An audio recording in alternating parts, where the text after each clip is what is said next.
आज आपण पाहणार आहोत ब्लाऊज पीसपासून आपण खणाची घडी कशी करणार आहोत। तर ह्या पद्धतीने आपण एक ब्लाऊज पीसचा फोल्ड करायचा आणि खणाची ह्या पद्धतीने घडी करायची, जेणेकरून गौरीसाठी जे पुढे आपल्याला ठेवायला लागणार आहे त्या पद्धतीने आपण खणाची घडी करू शकतो। ह्या पद्धतीने आत घालायचं। हा झाला एक प्रकार खणाचा ब्लाऊज पीसपासून। आणि आता दुसरा एक प्रकार जो प्रॉपर आपला खण येतो त्याची घडी बघू शकता। या पद्धतीने आपण त्याला फोल्ड करून घ्यायचं।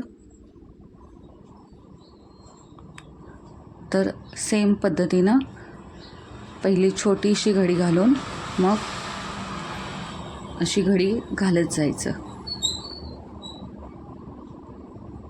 आणि राहिलेली बाजू आत घालायची। झाली खणाचं